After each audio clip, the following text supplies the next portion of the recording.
हे भगवान, क्या करूं, परीक्षा तो अब सामने आ गई। शायद कुछ ऐसी स्थिति हो रही होती है सभी की। पुनः रोना धोना स्टार्ट। एग्जाम आए नहीं कि हालत खराब। क्या करें, हार्ट बीट बनने लगती है, डर लगने लगता है, तो भय होने लगता है ना, टेंशन भी होती है। तो जितने भी इस वीडियोस को देख रहे हैं, पहली बात तो बिल्कुल भी बिना स्किप किए, बिना कुछ किए पूरी वीडियो देखना, अच्छे से सुनना और समझना। आज पूरा परीक्षा का डर मैं खत्म कर देने वाला हूं, स्पेशली संस्कृत के लिए। तो कोई किसी प्रकार का डर नहीं रहेगा, ये बिल्कुल गारंटी है। लेकिन धैर्यपूर्वक समझना है, क्योंकि मैंने आज टॉपिक भी यही लिया हुआ है। देख रहे हैं कि 30 दिनों में संस्कृत की संपूर्ण तैयारी, ये भी मैंने मैक्सिमम लिख दिया है, ज्यादा से ज्यादा अतिशयोक्ति के यहाँ प्रयोग किया हुआ है। अगर बच्चा थोड़ा सा केवल परीक्षा के समय में यदि अब ध्यान दे लेगा, तो 100% मैं गारंटी ले रहा हूं, पास नहीं, पास तो मैं यूं चुटकियों में रास्ता बता दूंगा पास वास होने के लिए, पास की टेंशन तो है ही नहीं, भूल जाओ। मेरी क्लास अटेंड करने के बाद में पास तो में टॉपिक नहीं, हाँ मैं जो बता रहा हूं, यदि आपने वो तैयारी कर ली तो 110% मैं ये कह रहा हूं कि मेरे संस्कृत के विषय में आप फर्स्ट रैंक आपकी आने वाली है, फर्स्ट डिवीजन बनने वाली है। 50 से 60 नंबर से कम तो नहीं आना। जो अच्छे पढ़ने वाला बच्चा है वो 70 और 72 और 74 नंबर तक ला सकता है। हाँ, कुछ अशुद्धियां हो जाती है, वो एक अलग विषय है। लेकिन 50 से नीचे, 55-60 से नीचे तो कोई उम्मीद है ही नहीं, खत्म कर दो आप। लेकिन आवश्यकता क्या है, सिर्फ और सिर्फ समझने की। इसलिए मैं कह रहा हूं कि एग्जाम नजदीक हैं, इसलिए बिना समय गवाए, बिना परेशान हुए, और मेरी वीडियोस को आगे अब देखते रहना, कंटिन्यू वीडियो आने वाली हैं। सारी परीक्षा की तैयारियां करने वाला हूं, और सारी तैयारियां इसी के अंतर्गत रहेंगी, कैसे से कैसे कम दिनों में अच्छे नंबर आप ले आओ। और बहुत ज्यादा संस्कृत विषय को पढ़ना भी नहीं है, पर डे 1 से 1.5 घंटा आप दे लो और अच्छे समझ लो। लेकिन क्या करना है, सबसे पहली बात तो चिंता मुक्त रहना है, टेंशन फ्री रहना है, धैर्य रहना है ना। All is well, no tension. Pass होने की तो छोड़ ही दो, मैं बताऊंगा कि पास तो यूं चुटकियों काम कुछ है ही नहीं, है ना। और दूसरी चीज क्या है कि सौरभ संस्कृत चैनल पे बने रहना। जिन्हें सब्सक्राइब ना किया हो, पहले नंबर सब्सक्राइब कर लो और लाइक जरूर करते रहना, और अपने फ्रेंड्स को भी शेयर करते रहना। तो आइए अब चलते हैं कि कैसे अपन तैयारी की ओर आगे बढ़ेंगे। तो आप देखो कि 30 दिनों में संस्कृत की संपूर्ण तैयारी। मैंने क्या किया हुआ है, आपका पेपर कितने नंबर का आता है, 75 नंबर का। संपूर्ण अंक कितने हैं आपके, 75 है ना, देख रहे होंगे आप। 75 को मैंने 3 भागों में विभक्त किया हुआ है, विभाजित किया हुआ है। कैसे, मैंने इसमें 30 नंबर की ले ली है आपकी क्या, व्याकरण, है ना।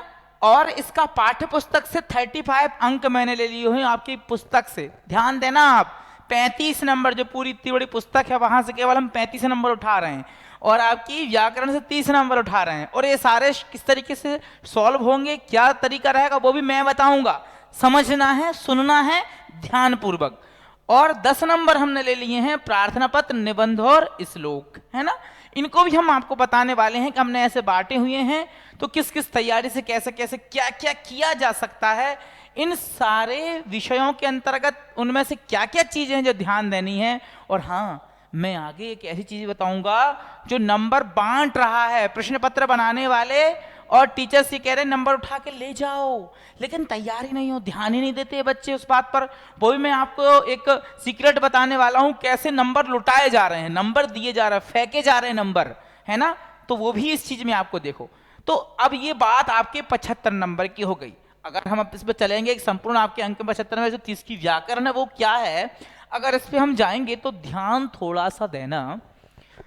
धातु रूप से प्रश्न आते हैं, बहुत सरल टॉपिक है, और इन सारे विषयों में अच्छी अच्छी वीडियोस मेरी कुछ हैं भी, कुछ आगे बनाऊंगा भी, पूरी तैयारियां करवाऊंगा। और बहुत कुछ सरल शब्दों में, बहुत कुछ कम शब्दों में अच्छी तैयारी हो। तो 4 नंबर आपके धातु रूप से आ गए, है ना। 3 नंबर आपके समास से आ गए। समास होते कितने हैं, अव्ययभाव, तत्पुरुष, बहुब्रीहि, द्वंद्व, ये सब हो गया। एक एक दो दो फेमस उनके उदाहरण आते हैं, बहुत कुछ तो आता नहीं है। वही रटे पिटे उदाहरण, वही घिसे पिटे धातु रूप के उनके उदाहरण, बहुत कुछ नहीं आता है। टेंशन मत लो, मैं जो बताऊंगा 10 वर्षों के जो गत वर्ष के प्रश्न पत्र हैं उनमें से एनालिसिस करके जो प्रायः पूछे गए हैं, मैं वो चीजें परीक्षा के समय में तैयारियां करवाता हूं। इसलिए उन क्लास को और सारी कक्षाओं को, सारी वीडियोस को बहुत ध्यान से देखना। जल्दबाजी भगाने के चक्कर में बहुत कुछ मिस कर सकते हैं आप। और क्या चीज है, वाच्य परिवर्तन हमने व्याकरण के अंतर्गत डाल दिए। तो वाच्य कैसे परिवर्तन कर सकते हैं, लोग बहुत बताते हैं, बहुत समझाते हैं। मैं बस थोड़ी सी चीज बताता हूं, और वो भी ट्रिक, पढ़ाता नहीं हूं, ट्रिक समझाता हूं कि यहां से ये उठा दो, यहां ये हो जाएगा, यहां ये कर दो, ये हो जाएगा वाच्य परिवर्तन पूरा। पढ़ने लगोगे तो वाच्य परिवर्तन पढ़ते चले जाओगे, 10 दिन में समझ में आएगा कि वाच्य परिवर्तन कैसे होता है। ठीक है, तो वाच्य परिवर्तन की भी टेंशन नहीं लेना है, 2 नंबर का है, बहुत ज्यादा वो भी नहीं है, लेकिन हमको हर एक अंक को महत्व देना है। ये नहीं कि चलो वाच्य परिवर्तन हम छोड़ देंगे। तुम्हारा जो सबसे कठिन विषय होगा वो भी टॉप कमेंट में लिख देना, सर मुझे इस टॉपिक पे कठिन लगता है, इस पे आप वीडियोस बनाइए, मैं उस पे और समझा करके बनाऊंगा सरल शब्दों में। फिर क्या आया हमारा अव्यय। अव्यय अत्र तत्र कुत्र अन्यत्र इतः ततः कुतः पुनः च शनैः शनैः, यही सब तो पूछते हैं।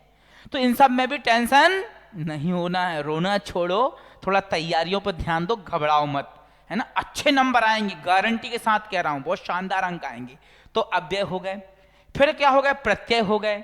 भैया प्रत्यय तो बहुत सरल हैं, है ना। प्रत्यय जैसा सरल तो कोई चीज ही नहीं है। प्रत्यय शब्द के लास्ट में जुड़े होते हैं, तुम करके आ गया तुमन प्रत्यय हो गया, कत्वा कत्वा गत्वा पठित्वा लिखित्वा आ गया अक्त्वा प्रत्यय हो गया। यही सब तो प्रत्यय में होता है। क्या कुछ होता है वो भी देखना। प्रत्यय मैंने महत्वपूर्ण चीजें ली हैं, महत्वपूर्ण शब्द लिए हैं, और प्रायः वही आते हैं। एक तो यह हो गया। तीसरी चीज क्या हो गई, संधियां। हाँ, संधियां माना कहने को होती हैं, दीर्घ संधि हो गई, है ना, स्वर संधि, व्यंजन संधि, विसर्ग संधि हो गया। लेकिन स्वर संधि में भी जो ज्यादा है, वृद्धि है, गुण है, यण है, दीर्घ है, उनके भी फेमस आपको मैं बताऊंगा जो ज्यादा पूछे जाते हैं। 3 नंबर की संधि आती हैं, उसमें भी आपको डरना नहीं है। ये 30 अंक की व्याकरण में अगर आप थोड़ा समय दे लोगे ना, 30 दिन ले लोगे, पूरा 75 नंबर आपके हाथ में होंगे। अब बाकी आपका है, यदि मुझे केवल 1 घंटा पर डे आप दे दो पढ़ने के लिए, बाकी टेंशन की जरूरत नहीं है। फिर इसके बाद में पर्यायवाची शब्द 2 नंबर के हो गए, है ना। पर्याय शब्द तो आपको पता ही होंगे, है ना, एक के अनेक अर्थ जो होते हैं वो पर्याय होते हैं। विलोम जो उल्टा अर्थ वाले होते हैं वो प्रायः हमको पढ़ने में समझ में आते हैं। आपकी सारे पुस्तक के जो विलोम और पर्याय है ना, वो हमने एकत्रित करके रखे हुए हैं। बस सुन लेना, समझ लेना, पढ़ लेना, हमारे पास सारा मटेरियल मिलेगा। फिर आ गया कौन से शब्द आपके, विशेष और विशेषण। अच्छा, विशेष विशेषण में कई बच्चे फंस जाते हैं, वो भी मैं आपको उस समय एग्जाम्पल से बताऊंगा, उसमें समस्या है ही नहीं। भाई जिसकी विशेषता बताई जा रही है, जिसकी विशेषता बताई जा रही है वो विशेष, जिस शब्द से बताई जा रही है, जिसके माध्यम से उससे सबसे अलग किया जा रहा है वो विशेषण है ना। फल मीठा है तो फल की विशेषता किससे बता रहे हैं, मीठे से, मीठा हो गया विशेषण। फल विशेष हो गया क्योंकि विशेषता फल की बताई जा रही है। तो वो बहुत कुछ नहीं है, वो भी हम आपको अच्छे से समझाएंगे। उपसर्ग हो गए, है ना। उपसर्ग तो गिने तो नहीं है, प्रापरा अपसम अनुबंध दूसरे वियांग नियदि अपेद सूत अभिवृद्धि पर्युप गिने चुने हैं। उसमें भी कुछ कुछ पूछे जाते हैं, प्रा पूछ लिया, अभि पूछ लिया, अनु पूछ लिया, आप पूछ लिया, यही सब प्रायः आते हैं। तो उसमें भी डरना नहीं है। उपसर्ग हो गए 2 नंबर के। धातु रूप शब्द रूपाणी है। हाँ, शब्द रूप आपको कुछ ऐसे हैं जैसे राम का शब्द है, बालिका का शब्द है, या मुनि के शब्द है, नदी के शब्द है। तो शब्द रूप की हम आपको ट्रिक बताएंगे कि कैसे शब्द रूप याद करना, या कैसे रहेंगे, या प्रायः कौन से पूछे जाते हैं, कौन सी विभक्ति के, कौन से वचन के, कौन के शब्द के आते हैं, वो भी आपको हमारी वीडियोस में देखने को मिलेगा। लेकिन आज की इस तैयारी को रखो, क्योंकि इसके अनुसार हमारी सारी तैयारियां होने वाली हैं, पढ़ाई होने वाली है, और हम प्रत्येक विषय को इसके अंतर्गत समझाने वाले भी हैं, वो भी बहुत सरल शब्दों में। फिर हम देखेंगे अशुद्धि संशोधन। भैया अशुद्धि संशोधन तो इतना ज्यादा सरल होता है कि पता चल रहा है गणेशम नमः, वहां नमः आय लगा दो, गणेशाय नमः, है ना। तो थोड़ा सा हो रहा है, कहीं पंचमी विभक्ति लगनी है, कहीं सहयोग योग में तृतीया विभक्ति होनी है, कहीं पता चल रहा है कि केवल क्रिया चेंज करनी है, पठती था तो पठंती कर देना है, पठंती है तो पठती कर देना है। वो भी गिने चुने हैं। 2-10 चीजें हैं, जितना हमने लिख दिया 5 उदाहरण वो तैयार कर लेना, 100% उसमें से हो जाएगा। इसलिए टोटल मिलाकर के ये 31 नंबर में से फिर भी हमने 30 लिखा हुआ है उस रूप में। तो आप यदि इसको समझ ले रहे हो या यहीं से उठा लोगे, पहले प्रश्न से लेकर के 5 प्रश्न तक जो ऑब्जेक्टिव जो होते हैं, वस्तुनिष्ठ प्रश्न जो होते हैं, पहले प्रश्न से लेकर 5 प्रश्न तक, उसमें पास हो जाओगे। आगे की तो जरूरत ही नहीं, और आगे सब सरल है, और आगे बच्चे वही नहीं पढ़ते हैं। इतना सरल है आगे अब जो बताने वाला हूं, इतने सरल हैं कि वहां से आप 20-25 नंबर इजीली उठा लोगे। मैं तो इस बात से ताजुब करता हूं कि तुम लोग डरते क्यों हो और कहां से डरते हो, मुझे ये समझ में नहीं आता। डरने की जरूरत नहीं, डरते कौन है? जो वास्तविकता में, या तो मैं ऐसे समझा रहा हूं, पढ़ा रहा हूं, पढ़ना ही नहीं है, कुछ करना ही नहीं है। और ये भी कह दे रहा हूं, अभी तक यदि पुस्तक नहीं पढ़ पाए हो कोई बात नहीं, वैसे पढ़ना चाहिए, तैयारियां करना चाहिए, लेकिन नहीं पढ़ पाए कोई दिक्कत नहीं, टेंशन फ्री। अभी तक क्लासेस अटेंड नहीं कर पाए कोई बात नहीं, लेकिन अब सतर्क होकर तैयारी कर लो। जीवन यदि बनाना है, खुश प्रसन्न रहना है ना। गतो शोको न कर्तव्यो भविष्यम नैव चिंतये, जो बीत गया सो बीत गया, अब आगे देखो, अभी देखो, इसलिए वो टेंशन नहीं करनी है। अब हम चलते हैं हमारे अगले अंक की ओर, वो किस प्रकार हैं। अब मैंने देखो पाठ्य पुस्तक से कुछ वस्तुएं उठाई हुई हैं, वो क्या हैं? प्रश्नोत्तर, जो कितने नंबर के आते हैं? 10 नंबर के। कितने प्रश्न होते हैं? ओनली 5, है ना, 5 होते हैं। एक प्रश्न 2 नंबर का होता है, 2 पंजा 10 नंबर के हो गए। अब आप कहोगे सर हमने तो प्रश्नोत्तर पढ़े ही नहीं है, कैसे पता चलेगा? 10 पार्ट हैं और एक पार्ट में 5-5, 10-10 क्वेश्चंस हैं, कैसे याद करेंगे? भैया नहीं है जरूरत, मैंने अभी तक छांट करके कुछ मुख्य प्रश्न रखे हुए हैं, वो भी अगले वीडियोस में आप देखोगे, उनको तैयार कर लेना। और संस्कृत की ये महत्वता है कि एक वर्ड ओनली चेंज करना है, पूरा आपका आंसर तैयार। एक शब्द आपने चेंज किया, प्रश्न आपका रेडी, सब वहीं को वहीं लिखा हुआ है, एक शब्द हटा दो। तो 10 नंबर के होते हैं, है ना। और प्रश्न कितने आते हैं? 10 आते हैं। एक अथवा में भी होता है, तो ऊपर और नीचे में देख लो, जो सही आ जाएगा उसको कर लो। और उन 10 प्रश्नों में से यदि आप आगे प्रश्नों को पढ़ोगे, पीछे के वस्तुनिष्ठ प्रश्नों को देखोगे, तो 10 प्रश्न में से 3 से 4 प्रश्न तो क्वेश्चन पेपर से ही हल हो जाते हैं। उन 10 प्रश्नों में से जो अथवा सहित हैं 5, और 5 अथवा में 10, जो कितने नंबर के होते हैं? 10 नंबर के। उसमें से आपके 3 से 4 क्वेश्चन तो कई बार 5 क्वेश्चन प्रश्न पत्र में ही मिल जाते हैं। लेकिन किसको? जो इस तरीके से समझेगा उसको, नहीं तो फिर दूर से डर करके अरे नहीं नहीं नहीं नहीं हम नहीं समझ रहे कैसे होगा, पूरा घबराने लगे, काम खत्म। इसलिए डरो मत, घबराओ मत, धैर्य पूर्वक समझो और पढ़ो। ये 10 नंबर कुछ नहीं है, और बाकी मैं प्रश्न बताऊंगा कि महत्वपूर्ण कौन से प्रश्न हैं, बस समझ लो। 10-20 वर्ड याद कर लो, 10-20 नंबर आपके 10 प्रश्न आपके तैयार हो जाएंगे, 10 नंबर आपके पक्के। आगे आया प्रश्न निर्माण। तो प्रश्न निर्माण में भी हम ट्रिक बताएंगे कि कैसे, कौन से शब्द पे कैसे परिवर्तन करना है, प्रश्न निर्माण तैयार हो जाएगा। इसकी बहुत अच्छी ट्रिक है ना। तो आपको केवल वो करना है और बाकी कुछ भी नहीं करना है। तो उस ट्रिक के माध्यम से प्रश्न निर्माण कई बच्चों को बहुत ज्यादा कठिन लगता है, और वो कोई कठिन नहीं है अगर समझते रहोगे तो।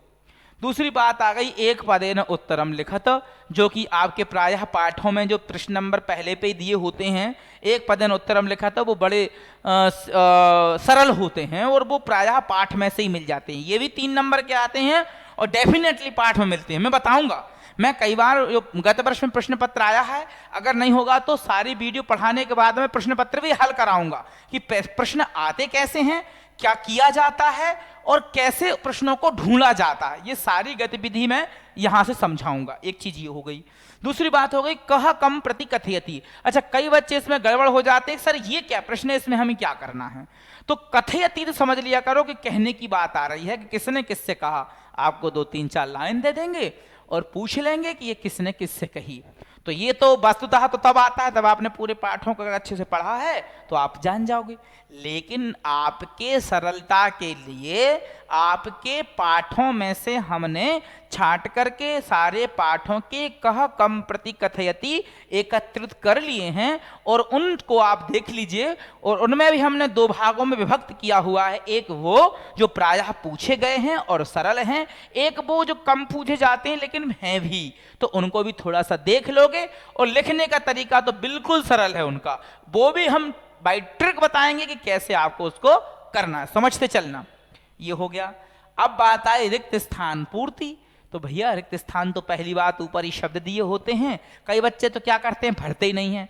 पहली बात भरो, तो गलती से भी तो सही हो सकता है भैया, तो इसलिए पहले करना तो चाहिए ही, तो उनको करना चाहिए। बाकी कुछ हम समझाने की कोशिश भी करेंगे कि कहाँ कुछ समझ करके कैसे किया जा सकता है, नहीं है तो उनको खाली मत छोड़ के आया करो, धैर्यपूर्वक थोड़ा सा दिमाग लगा करके करने की कोशिश किया करो। जो प्रयास करते हैं वो सफल भी हो जाते हैं, फिर भी हम समझाएंगे। अब आया कथाक्रम संयोजन। तो कथाक्रम संयोजन में भी कई बच्चे नहीं समझ पाते इसमें क्या करना होता, जबकि इसमें यह है कि कुछ लाइनें दी हुई हैं, वो किसी पाठ की हैं, उन पाठ की लाइनों को हमें सही क्रम से सजाना होता है, बताना होता है, इसके बाद ये हुआ, इसके बाद ये हुआ और इसके बाद ये हुआ। वो थोड़ा सा व्यतिक्रम में ऊपर नीचे दे दी जाती हैं, तो उनको हमें सही क्रम से जमाना है। वो भी आपके जिन पाठों में जो कथाक्रम संयोजन है हम लिख करके समझाएंगे, उन पूरी लाइनों को लिख करके उतनी लाइनों को हम कहानी के बतौर समझा देंगे। अब आप थोड़ा सा उस कहानी को हिंदी में समझ लेना और लाइनों को समझती हुई लिख देना, तो वो भी एक सरल माध्यम हो जाएगा, वो भी कोई क्लिष्ट और कठिन नहीं है ना। अब देखो ये हमने तैयार किया 21 नंबर का। अब आगे देखना कुछ ऐसे नंबर हैं जो कैसे हैं, फ्री फ्री फ्री, मुफ्त में आपको प्रश्न पत्र में 13 नंबर फेंके जाते हैं, ले जाओ ले जाओ, लो लो। तो 13 नंबर बांटे जा रहे हैं, फ्री में बांटे जा रहे हैं, जिस पर कोई ध्यान देता ही नहीं है। और ये फ्री फ्री फ्री वाले नंबरों को ले जाओ, कैसे, कहां से, तो ये आपके पहला 3 नंबर आता है गद्यांश, दे दिया उन्हें, है ना। अधोलिखित गद्यांशम पठित्वा प्रश्नानाम उत्तराणि संस्कृत भाषायाम लिखत, कि जो नीचे गद्यांश है उसको पढ़ो, उसके नीचे 3 प्रश्न दिए हुए हैं, उन प्रश्नों को पढ़ो, और वो भी अथवा में दिए होते हैं। भैया ये 3 नंबर बिल्कुल फ्री हैं, गद्यांश वाले, 3 पद्यांश वाले और 3 नाट्यांश वाले, सारे के सारे फ्री हैं। 3 त्रिका 9 और 1 अपठित 4 नंबर का, तो कितने हो गए, 13 नंबर। वो 13 नंबर के ये अथवा में होते हैं, अपठित कई बार नहीं अथवा में आता है, लेकिन ये 3 तो अथवा में आते हैं। ऊपर पूरी कहानी लिखी हुई है, नीचे क्वेश्चन लिखे हुए हैं, पढ़ करके आंसर देना। इन 13 में कोई कठिनाई लगती है, कोई समझ में ऐसा आता है कि नहीं हो सकता है। और वे भी हम आपको प्रश्न पत्र के बतौर करके समझा के बताएंगे कि कैसे लाइन ढूंढनी होती है। और तुम तो पूरी लाइन की लाइन लिख दो, एक पैराग्राफ, वो जहां पूर्ण आ रहा है, पूर्ण विराम जहां आ रहा है, वो भी हम बताएंगे कि ये पूछा जा रहा है तो कैसे मेलन कर लेना है। अब उस पर उस सब उतना पढ़ना तो देखोगे, उतना तो समझोगे कि यहाँ पे ये लाइन आ जाएगी, यहाँ पे ये लाइन है, बहुत ईजी होता है। तो ये 13 नंबर को नहीं छोड़ना चाहिए, 100% इसमें से आ ही जाएंगे। अब बताओ, ऐसे फ्री फ्री में नंबर बांटे जा रहे हैं। 13 नंबर ये हो गया। और पाठ्य पुस्तक से भी मैंने कितने नंबर बताए थे, 21 नंबर, 21 नंबर। इतनी मोटी किताब, वहां से 21 नंबर। ये तो 13 तो पढ़ने की उसमें बहुत जरूरत नहीं होती, उसी को पढ़ो, उसी में से आंसर कर लो, तो 13 नंबर ये हो गए। इतने सरलतम तरीके से पूरा पेपर आ रहा है, और मुझे समझ में ये नहीं आता कि आप टेंशन करते किस में हो। तो इसलिए भैया डरो मत, घबराओ मत, धैर्यपूर्वक क्लास अटेंड करो, पढ़ो। गारंटी मेरी है कि पास नहीं, पास तो बहुत छोटी चीज है, बहुत शानदार नंबर से पास होने वाले हो। अब देखो आगे। अब ये कुछ निर्धारित चीजें होती हैं जो आपको भी पता है, मुझे भी पता है, प्रश्न पत्र बनाने वालों को भी पता है कि ये होनी है। और अगर इसमें कोई गलती करता है भैया, ये तो वास्तविकता में फिर मक्कारी कही जाएगी, इसमें और कुछ नहीं कहा जाएगा। क्या, प्रार्थना पत्र जो आपने कक्षा 6ठी 7वीं 8वीं में पढ़ा होगा, 9वीं 10वीं में पढ़ा हो, 10वीं में तो आना ही है। तो प्रश्न पत्र आ ही रहा है, 2 लाइन ऊपर हो गई सेवायाम, फिर स्कूल का नाम, प्रधानाचार्य, विषय वही अवकाशार्थम प्रार्थना पत्रम लिखत, फिर उसमें दे दिया सवनियम निवेदनम अस्ति अद्य शिरो वेदनया या ज्वर पीड़ितोस्मि अस्मात् कारणात् विद्यालय गन्तुं शक्नोमि अतः दिनद्वयस्य अवकाशं स्वीकुर्वन्तु। 2 लाइनें हैं याद करने वाली। नीचे तो आपका नाम ही वो लिखाना है, आवाज, सादा, दिनांक लिखानी, धन्यवाद लिखाना। क्या है एप्लीकेशन में, केवल 2 से 3 लाइन बीच बीच की तैयार करनी है। और कितने नंबर आने हैं, 4। समझ में आया? जो पके पकाए नंबर हैं, इसको याद करके, इसको समझ करके याद भी नहीं करो, कोई बात नहीं, यहां मैं समझाऊंगा एप्लीकेशन को, उतने वर्ड टू वर्ड समझ लेना। 4 नंबर पक्के हैं, पके पकाए हैं पूरे। और निबंध, भैया निबंध अगर एक बार समझ लोगे, संस्कृत भाषायाम है, या महाकवि कालिदास का है। दो में से एक याद तो करना ही चाहिए, और दोनों की हम सरल तरीके बताएंगे, समझा करके बताएंगे। और समझा करके ये चीज़ जरूर है कि अगर समझ जाओगे, थोड़ा सा याद कर लोगे, तो 4 नंबर इसमें मिलते हैं। इसलिए ये तैयारी तो हो गई। तो टोटल कितने नंबर हो गए दोनों के? 8 नंबर। अब एक आया श्लोक। भैया हम साल भर पढ़ते हैं, हमारे स्कूल में बच्चों को 5-5, 6-6 श्लोक याद होते हैं, हमारी क्लासेस में बच्चों को 5-5, 6-6 श्लोक याद होते हैं। हम ऐसे बात बात में श्लोक याद कर लेते हैं और करा देते हैं। वैसे ही हम आपको श्लोक सरलतम भाषा से पढ़ाएंगे। अभी से क्या करना, उन श्लोकों को गुनगुनाना, आते आते देख लेना। 2 नंबर ये हो जाएंगे। टोटल यहां से आपके 10 नंबर पक्के हो जा रहे हैं। इसलिए इन 10 नंबर्स को मत छोड़ना, इन पे कमांड कर लेना। 10 ये हो गए पहले फ्री वाले जो अपन ने पढ़े थे, फ्री फ्री फ्री। 13 वो हो गए, 23 नंबर तो ये हो गए। अभी व्याकरण और किताब तो बाकी है, और 23-24 नंबर तो पासिंग होते हैं, और ये ऐसे ही हो जा रहे हैं। और अभी किताब हमारी बाकी है, व्याकरण पूरी बाकी है। और समझ लो 10 नंबर यहां से हो गए, 13 नंबर वो हो गए 23। 30 नंबर की व्याकरण में से अगर आपने 20 भी उठा लिए अच्छे आराम से, तो पता चल रहा है कि 13, 10 ये, 13 वो, 23 हो रहे थे, तो 20 मान लो, 20 वो कितने हो गए? 40 हो गए। अब 20-22 नंबर किताब में से आना है, वहां से 15-20 उठा लिए, तो 50-55-60 नंबर यूं ऐसे चुटकी में आ रहे हैं। लेकिन कब? तो थोड़ा सा समझ लोगे तब। तो करना क्या है, यदि आप इस तरीके से तैयारी कर रहे हो, संपूर्ण तैयारी का ये है क्या? पहला है इसमें व्याकरण। आपको व्याकरण थोड़ा समझनी है, जो मैं बताऊंगा है संपूर्ण तैयारी के लिए। पाठ्य पुस्तक से कितना तैयारी, बहुत पूरा नहीं पढ़ना, क्या करेंगे पूरा पढ़ के, अब तो एग्जाम आने वाले हैं, नहीं लगाना उसमें अब समय।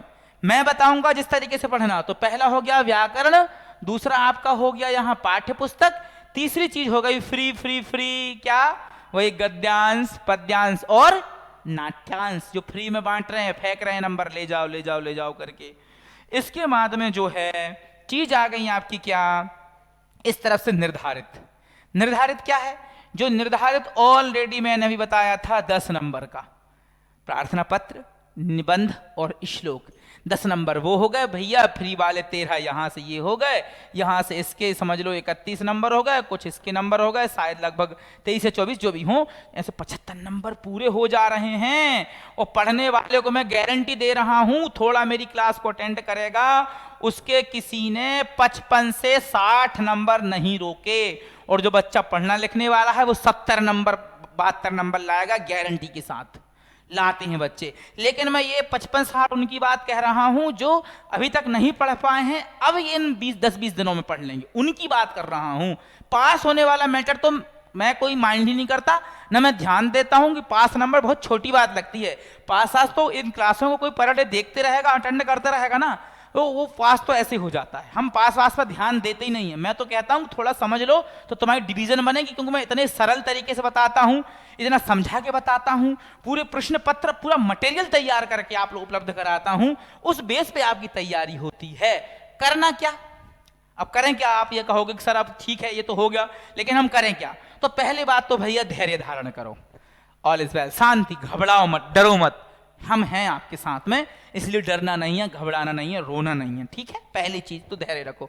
दूसरा चीज क्या करना है कि सौरभ संस्कृत चैनल को अटेंड कर लो, इसको सब्सक्राइब करो, तैयारी करो, और मेरे पास से आते रहो, कमेंट में लिखते रहो सर इसकी तैयारी करानी है।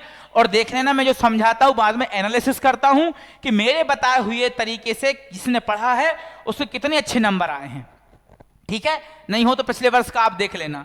तो आप ये सौरभ संस्कृत चैनल को पहली बात, दूसरी बात ये अटेंड कर लो। तीसरी क्या करनी है, पर डे प्रतिदिन यूट्यूब क्लासेस मेरी अटेंड करनी है कि आधे घंटे की पढ़ा रहे हैं, 1 घंटा जो पढ़ा रहे हैं उस क्लास को आप देखते रहो, पढ़ते रहो। बाकी आपके अदर विषय की तैयारी भी करते रहना। संस्कृत में बहुत कुछ नई मेहनत होती है, स्कोर वाला है, ये नंबर उठा के देता है संस्कृत का विषय, है ना? तो प्रतिदिन आपको यूट्यूब से तैयारी कर लेनी है। और आपको चौथी काम क्या करना है, गृह कार्य, जैसे थोड़ा बहुत तैयारी है, यहाँ हम जो पढ़ा रहे हैं उसको लिख लिया, नोट कर लिया, क्योंकि जो आप रिटर्न कर लोगे, थोड़ा सा लिख लोगे, वो आपका और परिपक्व हो जाएगा। प्रार्थना थोड़ा लिख के देख लिए, क्वेश्चन आंसर लिख के देख लिए, श्लोक अशुद्ध तो नहीं हो रहा, थोड़ा लिख करके देख लिए, इंपॉर्टेंट क्वेश्चन आंसर जो मैं यहाँ बता रहा हूँ स्क्रीनशॉट लेकर के, चाहे उसको लोग करके उसको नोट कर लो, लिख लो। तो भैया ऐसे करके तैयारी आपकी ये हो जाए ये करना है। फिर आपका परिणाम क्या होगा? आप सबसे परिणाम भय मुक्त, प्रसन्न, आहा, कोई टेंशन नहीं, कोई चिंता नहीं, एग्जाम के लिए हम तैयार हैं 8 से 10 दिन पहले, पूरा फ्री माइंड। अब केवल रिवीजन बताओ, जिस दिन पेपर होगा अगर गैप है तो ठीक है, नहीं तो रात में थोड़ा सा तैयारी करेंगे और प्रसन्नता पूर्वक पेपर देने जाएंगे। तो पहली चीज क्या हो रहा है? भय मुक्त, टेंशन फ्री। फिर कार्य की सफलता हो रही है। आप जो पेपर देने के लिए जा रहे हो, जब अच्छे नंबर आएंगे, रिजल्ट आएगा, तो कार्य की आपकी सफल हो रहा है, कार्य सफल हो रहा है ना, रिजल्ट अच्छा आ रहा है। फिर क्या है? अच्छे अंकों की प्राप्ति भी हो रही है, प्रसन्न हो रहे हैं, कार्य सफल हो रहा है और नंबर भी उठ करके आ रहे हैं। किससे? केवल धैर्य पूर्वक परीक्षा की तैयारी करने से, क्लासेस हमारी अटेंड करने से। और फिर क्या, जब आप हैप्पी रहोगे तो आपके मम्मी पापा, घर परिवार सब खुश हो जाएगा। चलो बच्चा मेहनत कर रहा है, अच्छे नंबर आ रहे हैं, तो सारा सभी परिवार खुश और प्रसन्न हो जाएगा। आपके थोड़ी सी सतर्कता और सावधानी से परिवार खुश हो सकता है और आपकी भविष्य भी उज्जवल हो सकता है। कैसे? थोड़ी तैयारियां करते रहो। इसलिए YouTube की फालतू वीडियो देखना बंद करो, है ना, रील्स देखना बंद करो, थोड़ा परीक्षा की तैयारी करो, खुश रहते हुए, मजा मौज करते हुए, थोड़ा खेला कूदा भी करो, है ना, थोड़ा सा आनंद भी लिया करो और थोड़ा थोड़ा पढ़ा भी करो। बहुत बहुत धन्यवाद। आप पुनः आइए और इस पे तैयारियां आगे के लिए करते रहिए। मैं हूं इन सारे टॉपिक्स पे आपको तैयारी कराऊंगा, चिंता नहीं करना है। जिसने सब्सक्राइब ना किया कर लो सब्सक्राइब। फिर मिलते हैं। नमो नमः, धन्यवाद।